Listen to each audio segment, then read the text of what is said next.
শ্বশুরের কাছে পুত্রবধূর পর্দা আছে কি? হ্যাঁ না বলে। শ্বশুরের কাছে পুত্রবধূর জন্যে ওই রকম পর্দা নাই যেমন পর্দা চাচাতো ভাই বোনাই কিংবা বন্ধুর মতো হয়। কথা কি বলেছে বুঝতে পেরেছেন? শ্বশুরের সামনে পুত্রবধূ গিয়ে খাবার দিতে পারবে, ভাত দিতে পারবে, পানি দিতে পারবে, আপ্যায়ন করতে পারবে, তবে শ্বশুরের পিঠে যেন কোনোদিন মলম লাগিয়ে না দেয়, পায়ে যেন কোনোদিন একটু তেল দিয়ে মালিশ না করে। যদি পুত্রবধূটা জোয়ান হয় আর শ্বশুর যদি জোয়ান হয়, ফিতনা আছে না নাই? জোরে বলুন।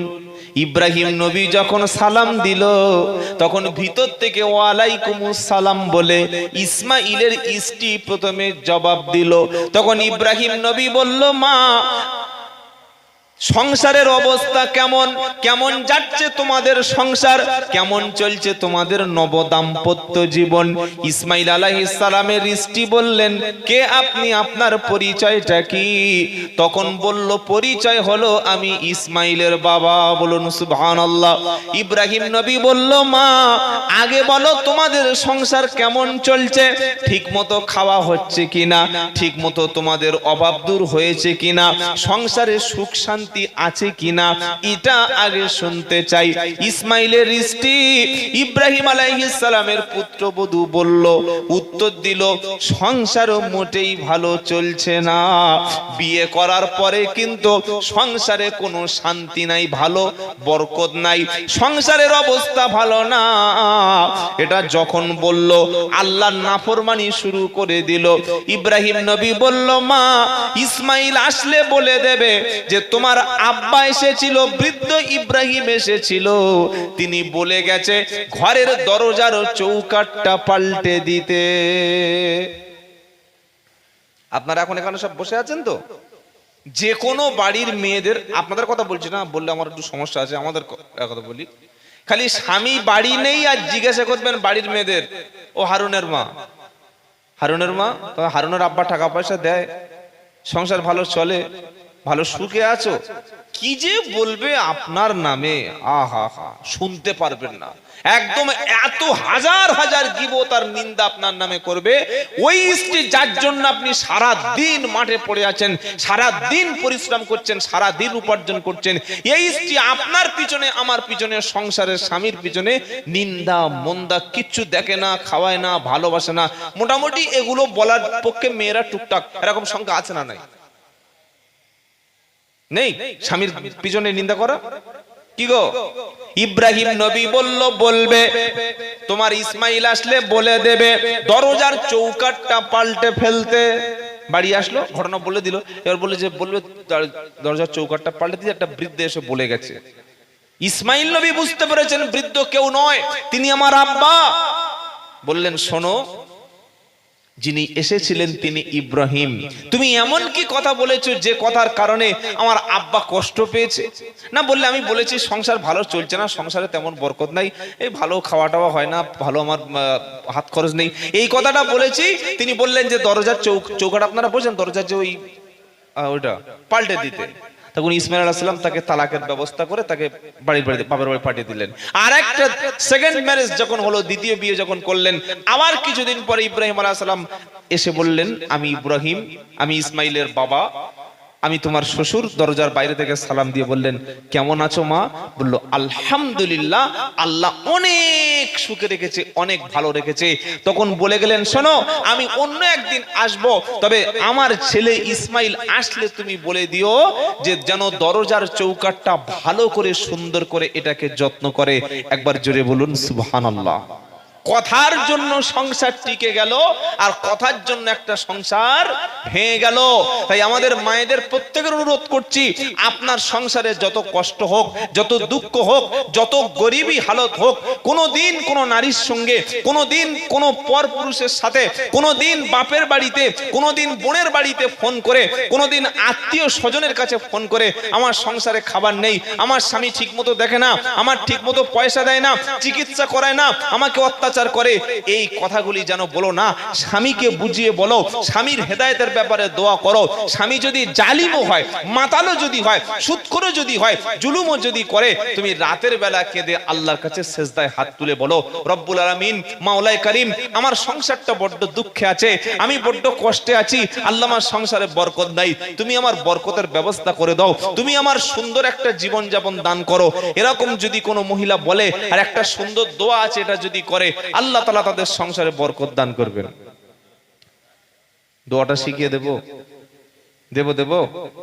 প্রথম আমল হলো 5 ওয়াক্ত নামাজ লাগবে সংসারে।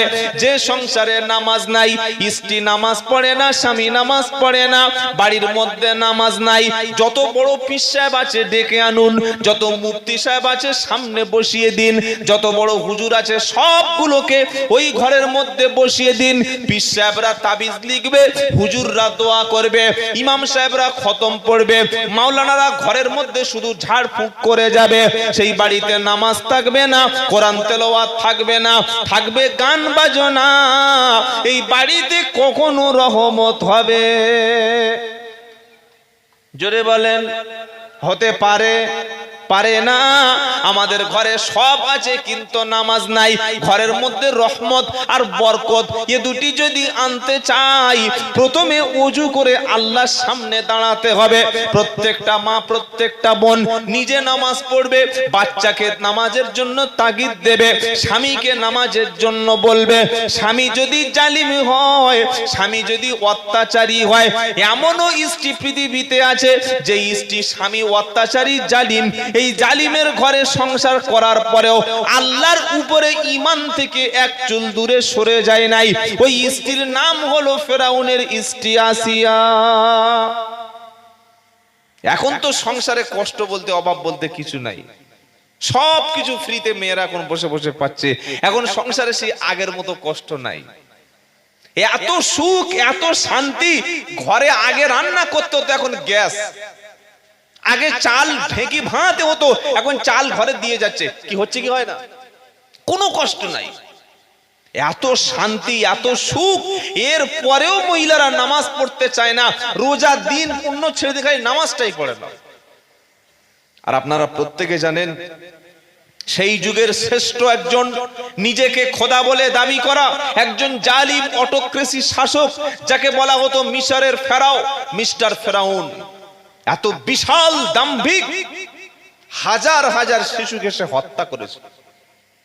এই ফেরাউন বাড়াবাড়ি করতে করতে এক সময় নিজেকে খোদা বলে দাবি করলো। কিন্তু তার স্ত্রী আসিয়া, নামটা ছোট্ট কিন্তু এত ঈমান, এত মজবুত ঈমান, স্বামীর হাজার জুলুমের সামনে কোনোদিন নিজের ঈমান নষ্ট করে দেয়নি। জোরে বলুন না সুবহানাল্লাহ।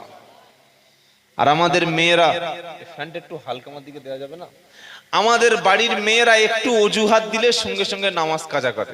ফজরের নামাজ পড়ে নাই, কেন বৌমা? বললে বাচ্চা পেশাব করে দিয়েছে। অজুহাত দেখেছেন? এই যে অজুহাত দেখেছেন তো, বাচ্চা পেশাব করে দিয়েছে তাই ফজরের নামাজ মাফ, কাজা। জোহরের সময় নামাজ পড়ুনি কেন মামনি? বললে ওই রান্না করছিলাম, শ্বশুর খেয়ে কলকাতায় যাবে, নামাজ। আলহামদুলিল্লাহ, আর একটু হালকা পিছনে সাউন্ড টানবে মাইকে, ঠিক আছে। আসরের নামাজ পড়ুনি কেন? বললে একটু ঘুমিয়ে পড়েছিলাম। মাগরিবের নামাজ পড়ুনি কেন? বললে বাচ্চাকে আনতে গিয়েছিলাম টিউশনি থেকে। এশার নামাজ পড়ুনি কেন? বললে সিরিয়াল দেখছিলাম। অজুহাত দেখেছেন? হ্যাঁ, অজুহাত দেখেছেন কি? অজুহাত কবি বলছে, নামাজকে বলো না তোমার কাজ আছে, কাজকে বলো আমার নামাজ আছে। সুবহানাল্লাহ বলেন, বলতে পারবেন? সুবহানাল্লাহ বলতে বলেন। যখন নামাজের সময় আসবে, কাজকে থামিয়ে নামাজের জন্য যাওয়া যাবে? এটা আল্লাহর হুকুম। ইয়া আইয়ুহাল্লাযীনা আমানু ইযা নুদিয়া লিস-সালাতি মিন ইয়াউমিল জুমআতি ফাসআউ ইলা যিকরিল্লাহি ওয়া দারুল বা'i যালিকুম খায়রুল লাকুম ইন কুনতুম তা'লামুন।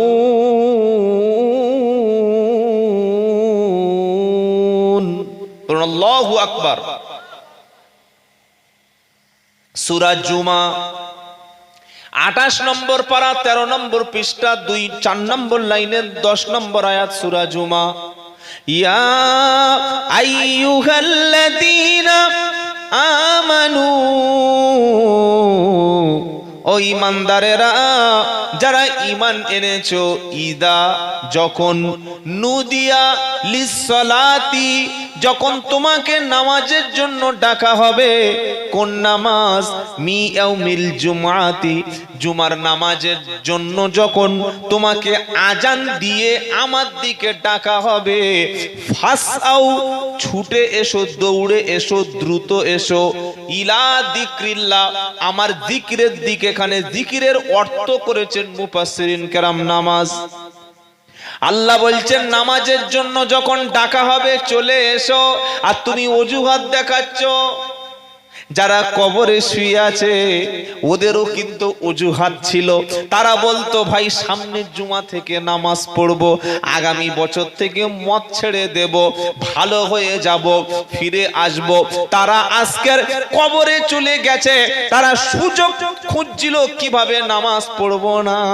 আজকের কবরে যাওয়ার পরে আফসোস করছে, আর তারা পেরেশানিতে আছে। রব্বানা একবার সুযোগ দাও, একবার আমার একটু ছাড় দিয়ে দাও, আমি ভালো হয়ে যাব, আমল করব, ফিরে আসব, নামাজি হব, পরেশগার হব।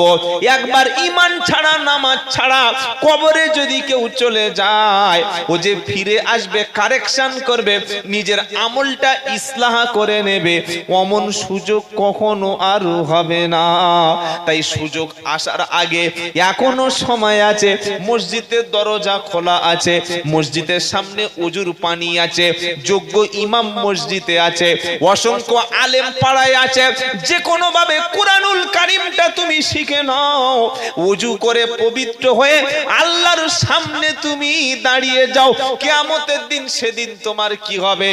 আল্লাহ যেদিন ডেকে বলবে, হে আমার বান্দা, আজ আমার সামনে তোমার সমস্ত কাজের হিসাব হবে। ওয়াকুল্লা ইনসানিন আলজামনাহু তাইরাহু ফি উনুকিহি ওয়ানুখরিজু লাহু ইয়াউমাল কিয়ামাতি কিতাবাই ইয়ালকাহু মানশুরা ইকরা কিতাবাকা কাফা বিনাফসিকাল ইয়াউমা আলাইকা হাসিবা। 15 নম্বর পারা 2 নম্বর পৃষ্ঠা 9 নম্বর লাইনের 12 নম্বর আয়াত সূরার নাম বানী ইসরাইল। আল্লাহ বলছেন ওয়াকুল্লা ইনসানিন, আমি প্রত্যেকটা মানুষকে আলজামনাহু তাইরাহু ফি উনুকিহি, তার কর্মগুলি, আমলগুলি, কাজগুলি গলার কাছে আমি আল্লাহ লিপিবদ্ধ করে রেখেছি। কিয়ামতের দিন আমলগুলি, কাজগুলি, হিসাবগুলি সব সামনে আমি পেশ করে দেব, দিয়ে বলবো ইকরা কিতাবাকা, তুমি নিজের কাজটা মিলিয়ে নাও, পড়ে পড়ে দেখো, নিজে পড়ো আর নিজে সিদ্ধান্ত করো। কাফা বিনাফসিকাল ইয়াউমা আলাইকা হাসিবা, তুমি জান্নাতে যাবে না জাহান্নামে যাবে, নিজের হিসাব তুমি মিলিয়ে দেখো। এগুলো গল্প করছি তো না, কোরআন। কি গো বাবাজিরা, আল্লাহ ভাই ভাই, বান্দা সেদিন আফসোস করবে, বাস আফসোস করবে আর বলবে আল্লাহ এ কি আমল সামনে দেওয়া হলো। ওয়াউদি আল কিতাবু ফাতারাল মুজরিমিনা মুশফিকিনা মিম্মা ফিহি ইয়াকুলুনা ইয়া ওয়াইলাতানা মা লিহাদাল কিতাব লা ইউগাদিরু সগীরাতাও ওয়ালা কাবীরা 15, এটা 15 নম্বর পারা, সূরা কাহাফের 4 নম্বর লাইনের 49 নম্বর আয়াত। আল্লাহ শোনাচ্ছে, সেদিন আমি বান্দার সামনে কাজের হিসাবগুলি যখন সামনে পেশ করব, অপরাধী ব্যক্তিগুলি যাদের সারা জীবন সুযোগ পেয়েছে, কোনোদিন নামাজের জন্য সময় বার করতে পারেনি, সারা দিন সময় পেয়েছে, একবার কলেমা উচ্চারণ করতে পারেনি, জীবনের 60 বছর রাত্রে ঘুমিয়েছে, একটা রাত জেগে গুনাহ মাফ করে নিতে পারেনি, জীবনে কত ঘন্টা ইউটিউবে সময় দিয়েছে, ফেসবুকে সময় নষ্ট করেছে, পরনারীর পিছনে সময় নষ্ট করেছে, তাসের আড্ডার পিছনে সময় নষ্ট করেছে, গান বাজনা শুনেছে, হারাম জিনিস দেখেছে, অশ্লীল কাজের পিছনে সময় নষ্ট করেছে, অথচ কুরআনুল কারীম থেকে একটা ঘন্টা তেলাওয়াত করার সুযোগ যাদের হলো না, এই অপরাধীদের সামনে যখন পেশ হবে আমলনামা, তারা বলবে মালি হাদাল কিতাব,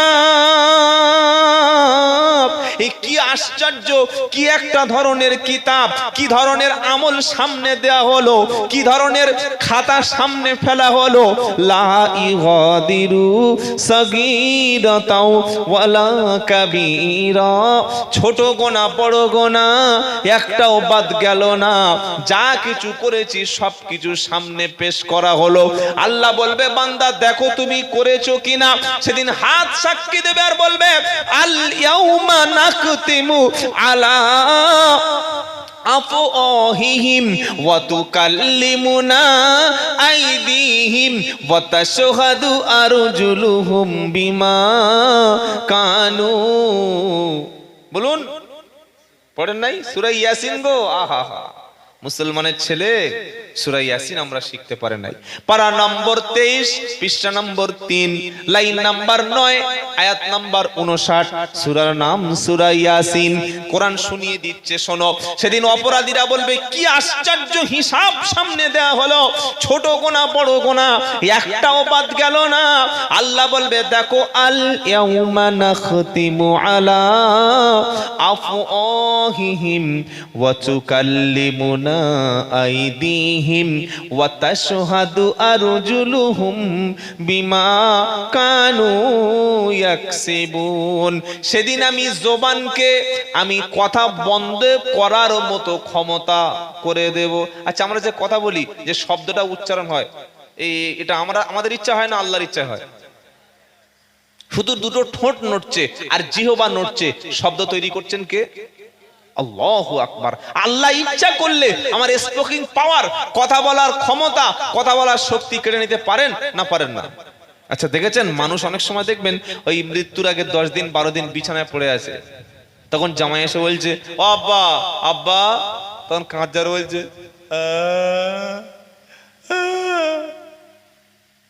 কথা বলতে পারছে না, হয় কি হয় না? আবার কিছু কিছু লোক মরণের 1 সপ্তাহ আগে থেকে পুরো জবান বন্ধ হয়ে যায়, যায় না বাবা? আল্লাহু আকবার। কথা চিল্লানোর চেষ্টা করছে, মুখে আওয়াজ নাই, জবান বন্ধ। এটা কে করতে পারেন? আল্লাহ। আল্লাহ কিয়ামতের দিন অপরাধীদের, যারা গুনার পাহাড় জমিয়ে ফেলেছে, একবারও চোখের পানি ফেলতে পারে, সারা জীবন মসজিদের সামনে দিয়ে গেছে, মসজিদে ঢুকতে পারেনি, সারা জীবন ঘরে কোরআন দেখেছে, কোরআন হাতে তুলে একবার খুলে দেখার সময় পাইনি, সারা জীবন ইমামকে দেখলে সালাম দিয়েছে, ইমামকে ডেকে দাওয়াত করে খাইয়েছে, ইমামকে দিয়ে বাড়িতে দোয়ার মজলিস করিয়ে নিয়েছে, ইমামকে দিয়ে বাড়িতে ডেকে দোয়া করিয়ে নিয়েছে, অথচ ইমামের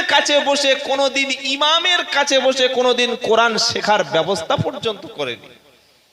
এরকম পাহাড় পরিমাণ গোনা নিয়ে যেদিন কবরে চলে যাবে, আল্লাহ যেদিন বলবে, এই জবান, আমি তো তোকে কথা বলার ক্ষমতা দিয়েছিলাম, আজকের স্পিকলেস, কোনো কথা বলবি না, একদম সাইলেন্ট মুডে থাকবি, শব্দ হবে না, খালি ছবি হবে, জবান চুপ।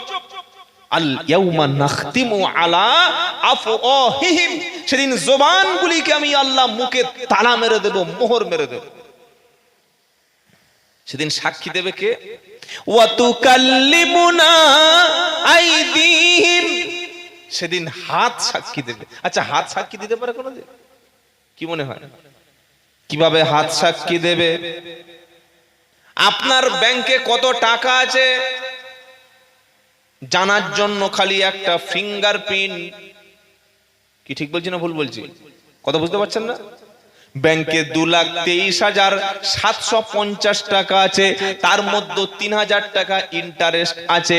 গত মাসে 12,000 টাকা ছেলে ব্যাঙ্গালোর থেকে পাঠিয়েছে, তার আগের মাসে 20,000 টাকা আপনার ব্যাংকে মেজো জামাই দুবাই থেকে পাঠিয়েছে। এটা জানার জন্য ব্যাংকে গিয়ে কিংবা অনলাইন সেন্টারে গিয়ে শুধু ফিঙ্গারপ্রিন্ট দিলে মাল আপডেট হয় না? এত টাকা, বাহ মাশাআল্লাহ। কি গো, একটা ফিঙ্গারপ্রিন্টে সব বার হয়ে আসছে। আগে রেশনের দোকানে চুরি হতো, সরকার বলল রেশন চুরি বন্ধ করব, তাই দুয়ারে রেশন চলে এলো। আগে রেশন কার্ড দিলে মাল দিত, এখন কার্ডে মাল, কার্ডে মাল আছে, এখন কি নিতে হবে? এখন আগে লাগবে ফিঙ্গার, ও পরে পাবে খাবার। আগে ফিঙ্গার পরে খাবার, সবকিছু আপডেট যুগ চলে এসেছে।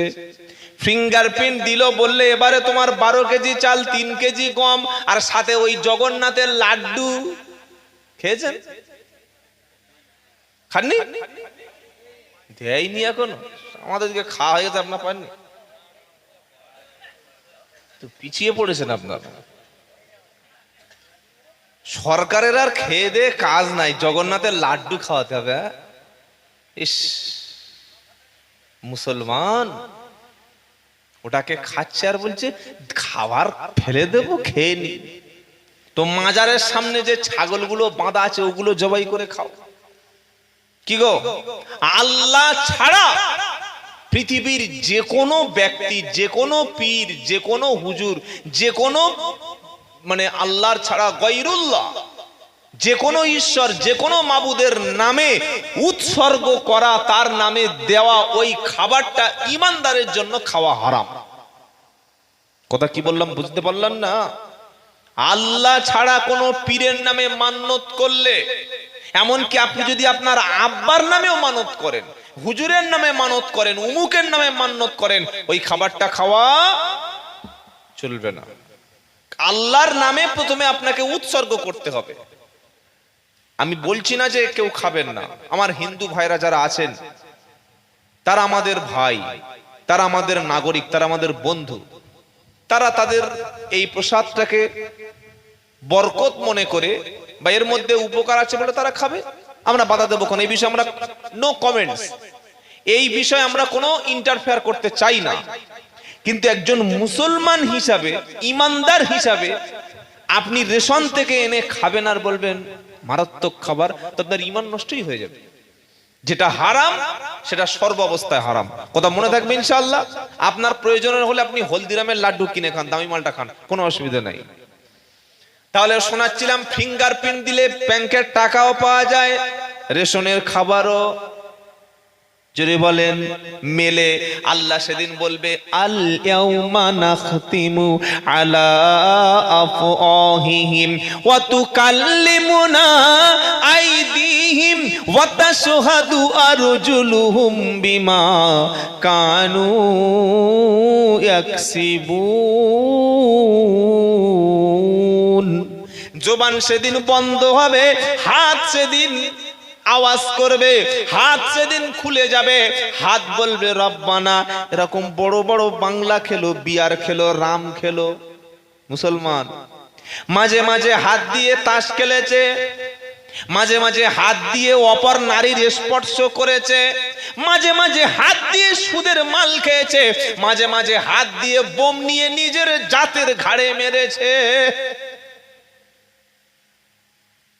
26-এ ভোট আসছে তো, লোকসভার এই বিধানসভার, বোম টোম বানাচ্ছেন আপনারা? কি এখন থেকে প্রস্তুতি নেই? জিতবেন কিভাবে? বোম তৈরি করুন, এরকম বড় বড় সাইজের মাল তৈরি করুন, ঘরে বোম ভরে রাখুন। হ্যাঁ, চাকরির দিক থেকে পারবেন না, বিডিও অফিসার হতে পারবেন না, এসডিও হতে পারবেন না, আপনি কোনো উচ্চ পর্যায়ের অফিসার হতে পারবেন না, আপনার ছেলেকে স্কুলে পাঠানোর দরকার নাই, আপনার মেয়েকে পড়াশোনা শেখানোর দরকার নাই, আপনার ভাইটা একটা ভালো ব্যবসা করুন, ওসব করার দরকার নাই। খালি বোম বেঁধে রাখবেন, ভোট আসবে ঘাড়ে মারবেন, 2-4টে মরবে, আপনি জাহান্নামে যাবেন, তারা রাজনীতি করবে, তারা প্রাইম মিনিস্টার হবে, তারা সিএম হবে, তারা ডিএম হবে, তারা বড় বড় অফিসার হবে, তারা বড় বড় হবে, আপনার কি যায় আসে? তারা তো আপনার আমার মাথায় কাঁটাল লেগে কভার করে খাবে, তো আপনি এখনো বোম বাঁধেননি, আপনারা বসে আছেন বসে বসে। আর কবে বুঝবেন? আর কতদিন মূর্খ হয়ে থাকবেন? আলেমদের কথা শুনুন, ওলামাদের কথা শুনুন, দাওয়াত সাথীদের সঙ্গে মিশুন, আল্লাহ ওয়ালাদের সঙ্গে মিশুন, নামাজি ব্যক্তিদের সঙ্গে বসুন, শিক্ষিত ব্যক্তিদের সঙ্গে বসুন।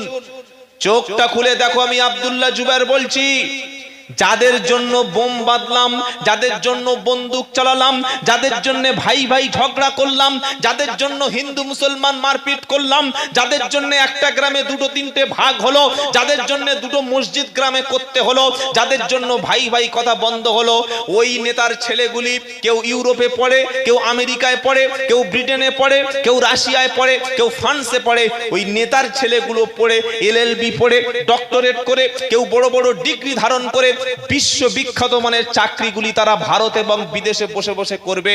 নেতার ছেলেগুলো বিদেশে পড়ে ঠিক মানুষে আসবে, আর আমরা বোম মেরে বন্দুক মেরে হিন্দু মুসলমান মারামারি করে মন্দির মসজিদ ভাগাভাগি করে পাড়ার মধ্যে একটা মহল্লায় দুটো তিনটে ভাগ করে আমরা বোম মেরে দু চারটে মুসলমানকে জাহান্নামে পাঠালাম। আমি জাহান্নামের টিকিট একটা ধরিয়ে নিলাম, আমার বউ বাচ্চা যাবে ভিক্ষা করবে, আমার বাচ্চাটা এতিমের মতো দু চার দিন বড় হয়ে হোটেলে গিয়ে রান্না করবে, কাজ করবে, লাথি ছাটা খাবে, আর আমি কবরে শুয়ে ঠ্যাং নাচাবো। এই তো আমাদের পরিণতি। আমরা কবে সচেতন হব? সেজন্য অনুরোধ করে আমি আব্দুল্লাহ জুবায়ের বলে যাচ্ছি, আপনি যে কোনো পার্টি করুন, আমার কোনো অসুবিধা নাই, কোনো প্রয়োজন নাই, কারণ রাজনীতি করি না, ওসব আমার পছন্দের কাজ নয়। সেই রাজনীতি করব যদি কোনো সময় খেলাফত প্রতিষ্ঠা হয়, ইনসাফ প্রতিষ্ঠা হয়, ন্যায় প্রতিষ্ঠা হয়। ইমাম মাহদী আলাইহিস সালাম যখন আসবেন, ঈসা আলাইহিস সালাম আসবেন, সেই সময় আমরা তাদের পক্ষে থাকবো বলি ইনশাআল্লাহ। আপনি ভোট দিন, ভোট দেবেন, এটা গণতান্ত্রিক অধিকার, আপনি করুন, কিন্তু মারপিট করবেন কেন? বোম বাঁধবেন কেন? মানুষকে ক্ষতি করবেন কেন?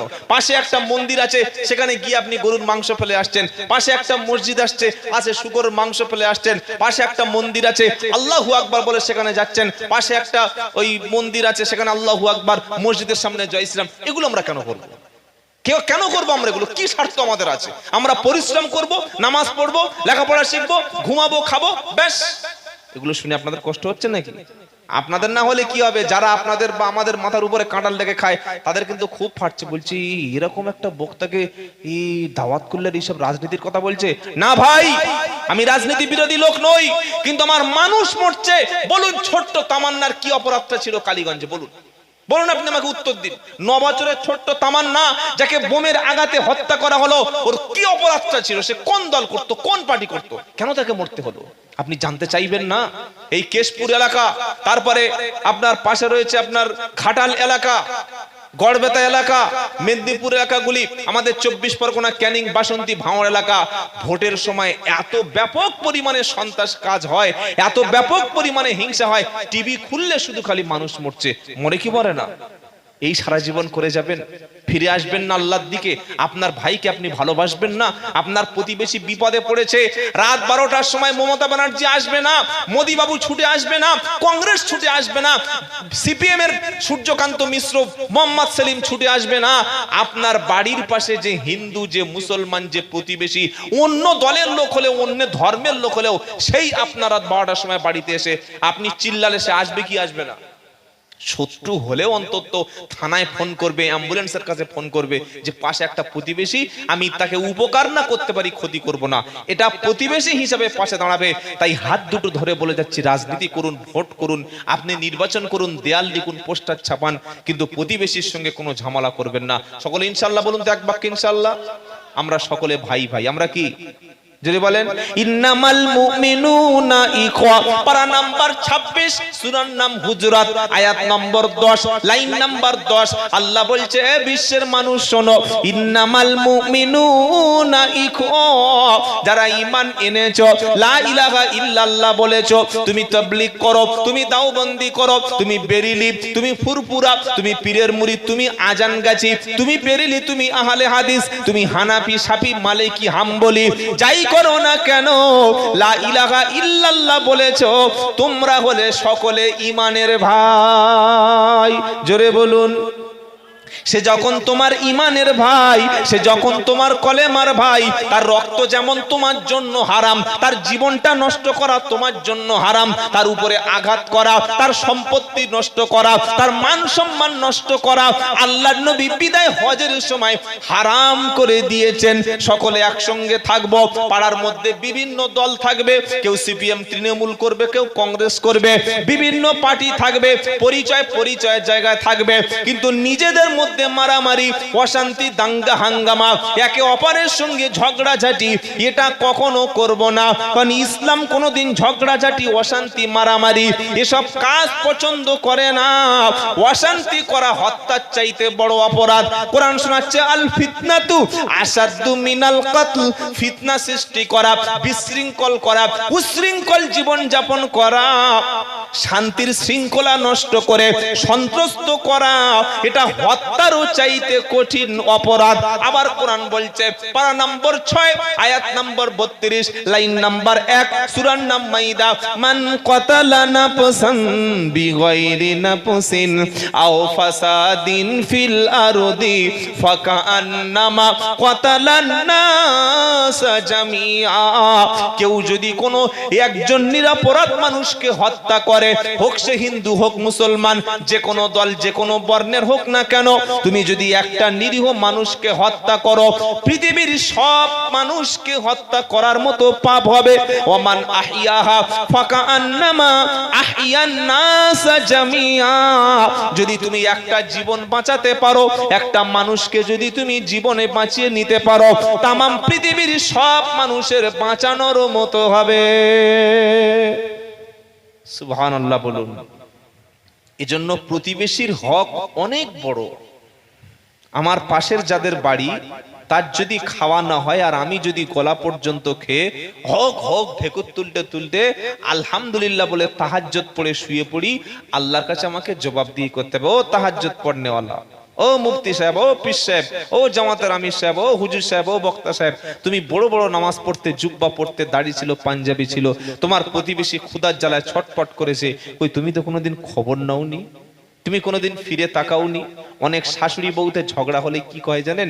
শাশুড়ি বৃদ্ধ মানুষ হাঁড়ি নিয়ে দুপুরবেলা কষ্ট করে, ঝরঝর করে বৃষ্টি হচ্ছে, জল পড়ছে, আর ওই রান্নাঘরে পানি পড়ছে, উপরে ত্রিপল নাই, ভিজে ভিজে রান্না করছে, বৌমাদিকে গ্যাসটা ধরিয়ে দিয়ে বড় বড় ইলিশ মাছ, এরকম বড় বড় লেগ পিস মুরগির ভালো ফ্রাইড রাইস করে খাচ্ছে, ওদিকে শাশুড়ি ভিজে ভিজে রান্না করে একটু আলু আর একটু চাল ফুটিয়ে একটু ডাল দিয়ে খাচ্ছে। তখন বৌমা বলছে, দেখ কেমন লাগে। এটা মুসলমান তো? এটা মানুষ বলে কি মনে হয়? এটা মানুষ বলে পরিচয় পাওয়া যায় না। মুসলমান হলো সে প্রতিবেশীর দুঃখে কাঁদে, যে মুসলমান হলো সে তার পাশে যদি কেউ কষ্ট পায় সে স্থির থাকতে পারবে না, প্রাণপণ ছুটে গিয়ে তার কষ্টটাকে লাঘব করা পর্যন্ত ইমানদার ব্যক্তি কখনো ঘুমাতে পারে না। এই শিক্ষা ইমাম হুসাইন কারবালা থেকে আমাদের দিয়েছে। জোরে বলুন সুবহানাল্লাহ। বাবাজিরা, আল্লাহ ভাইরা, শোনাচ্ছিলাম কিয়ামতের মুসিবতের দিনে হাত আমাদের বিপক্ষে সেদিন সাক্ষ্য দান করবে।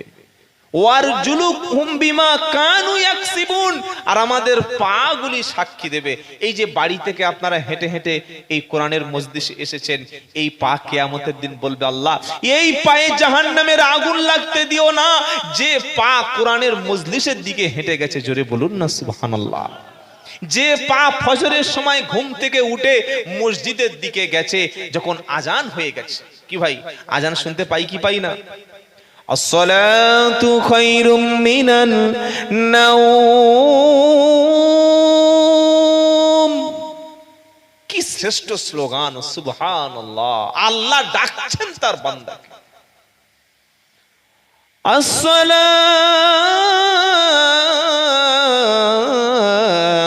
খায়রুম মিনান নাওম।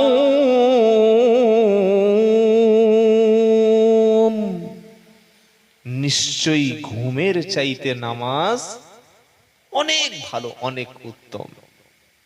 আজান যখন হয়ে গেল, মুসলমানের ঘুমটা তখনই ভেঙে যাবে। অনেকে বলবে হুজুর এসি চলছে ঘরে, ঠান্ডা ঘুম ভাঙে না, কিংবা ফ্যানের আওয়াজে আজান শুনতে পাই না, দরজা জানালা বন্ধ আজান শুনতে পাই না। প্রত্যেকের বাড়িতে স্মার্টফোন আছে, অ্যালার্ম দিয়ে ফোনটা একটু দূরে রেখে দেবেন। নামাজ হবে 4:30টায়, 4:10 অ্যালার্ম দেবেন। ওযু করে গোসল করে পোশাকটা পরে মসজিদের দিকে ঠুকঠুক করে পা ফেলতে ফেলতে হেঁটে যাবেন। রাস্তার পাশে যাদের বাড়ি থাকবে, আসসালামু আলাইকুম গিয়াসউদ্দিন ভাই, আসসালামু আলাইকুম নুরুদ্দিন ভাই, আসসালামু আলাইকুম সেলিম, চলো মসজিদে যাই, বেশি সময় হাতে বাকি নাই, আর জামাতের 10 মিনিট বাকি আছে। আপনার কথার দ্বারায়, আপনার দাওয়াতের দ্বারায়, আপনার মেহনতের দ্বারায় একটা মানুষকে যদি নামাজি বানাতে পারেন, ভালো পথে আনতে পারেন, কোরআন শোনাচ্ছে ওমান আহসানু কওলাম মিম্মা দা ইলাল্লাহ ওয়া আমিলা সলিহা ওয়া ক্বালা ইন্নানি মিনাল মুসলিমিন। 24 নম্বর পারা 19 নম্বর পৃষ্ঠা 6 নম্বর লাইন 34 নম্বর আয়াত সূরা হামিম সাজদা। আল্লাহ বলছেন তার চাইতে উত্তম কথা, তার চাইতে উত্তম বাণী আর কার হতে পারে, যে ব্যক্তি আল্লাহর দিকে বান্দাকে ডেকে আনে আর নিজে ভালো আমল করে আর বলে মুসলমানদের মধ্যে একজন ফজরের সময় যে পাটা ঘুম থেকে উঠে হেঁটে হেঁটে মসজিদে গেল, ওই পা সেদিন বলবে রব্বানা, যে পা ফজরের সময় ঘুম থেকে উঠে আল্লাহর ঘরের দিকে এসেছিল, এমন পা কখনো জাহান্নামে যাবে না। সুবহানাল্লাহ বলবেন না? যে পা ফজরের সময় ঘুম ভেঙে মসজিদের দিকে গেছে, ওই পায়ে আগুন লাগবে না। যে শরীরে ওযু করেছি আমরা, কি ভাই ওযু করা লাগে কি লাগে না? কি সিস্টেম ইসলাম চালু করেছে, আগে ওযু করো।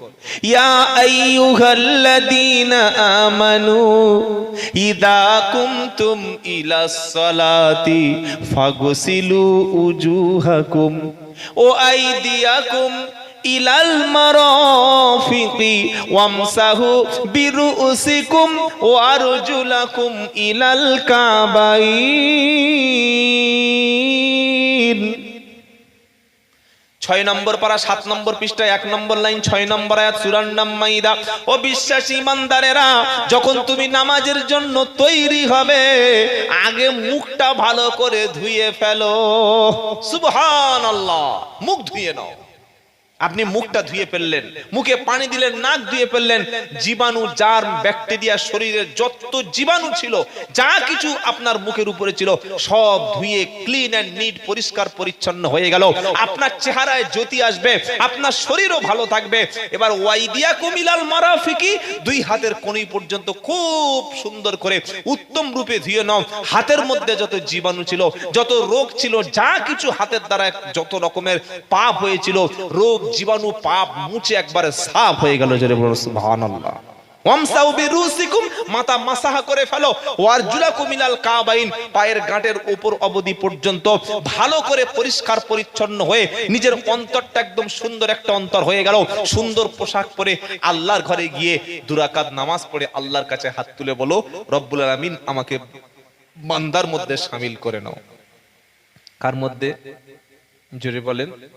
আল্লাহ বলছেন তুমি যদি আমার বান্দার মধ্যে শামিল হতে পারো, আর আমি আল্লাহ কিয়ামতের দিন তোমাকে বলবো তুমি জান্নাতের মধ্যে শামিল হয়ে যাও। একবার জোরে বলবেন না সুবহানাল্লাহ?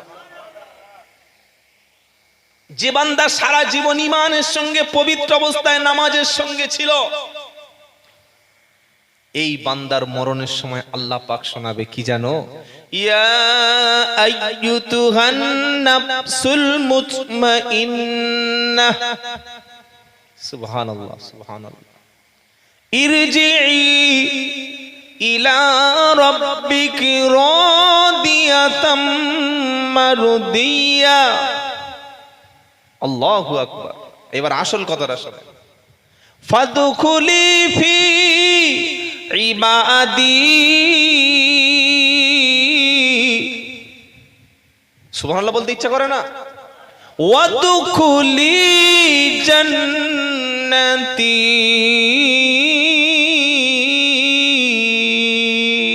আল্লাহু আকবার। ও আমার প্রশান্ত আত্মা, এসো, চলে এসো, তোমার রবের দিকে চলে এসো। তুমি নিজে রাজি থেকে রবকে রাজি অবস্থায় এসো। সুবহানাল্লাহ বলেন। তুমি সারা জীবন আল্লাহর মর্জি অনুযায়ী চলেছো, আল্লাহর খুশি অনুযায়ী চলেছো। আল্লাহ যে কাজ করলে খুশি তুমি সে কাজ করেছো। ফজরের সময় ঘুমটা সুন্দর করে চোখ লেগে গেছিলে, ওই ঘুমে লাথিটা মেরে বিছানাটা গড়িয়ে দিয়ে বিবির কাছ থেকে উঠে এসে উত্তম পোশাক পরে আমার সামনে দাঁড়িয়ে গেছো। তুমি প্রচন্ড গরমের মধ্য থেকে দুপুরের কাজটাকে বন্ধ করে জোহরে আমার সামনে দাঁড়িয়েছো, আসরে মাগরিবে এশায় তুমি দাঁড়িয়েছো।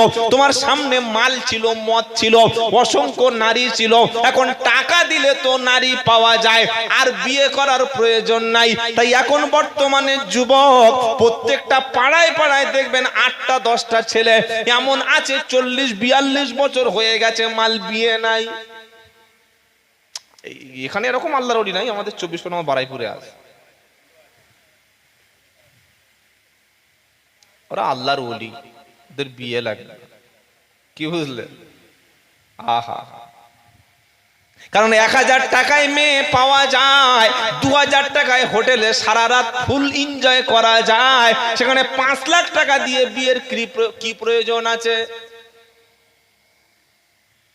যেখানে ফোন করলে পরের বউকে তুলে নিয়ে হোটেলে রাত কাটানো যায়, সেখানে বিয়ের কি প্রয়োজন হয়? আর এটা তো সমাজ। কেন ওইসব বিয়ে টিয়ে করে ঝামেলা, বাচ্চা আসবে, ট্যাঁ ব্যাঁ করবে, কোথায় বিবির আজকের এই রোগ, কালকের এক্সরে করো, পরদিন ইউএসজি করো, তারপরে ওসব ঝামেলা নবই ঝামেলা। চুপ, দামি একটা বড় বুলেট গাড়ি কিনে নেবো, লাখ লাখ টাকা ইনকাম করব, আজকের এর বউ, কালকে তার বউ, কালকের ওই পাড়ায় ওই, এই করতে করতে জীবন শেষ হয়ে যাবে। কি গো ভাই, এগুলো করছে কি করে না? এবং এটা এনজয়ের সঙ্গে করছে, আনন্দ করে।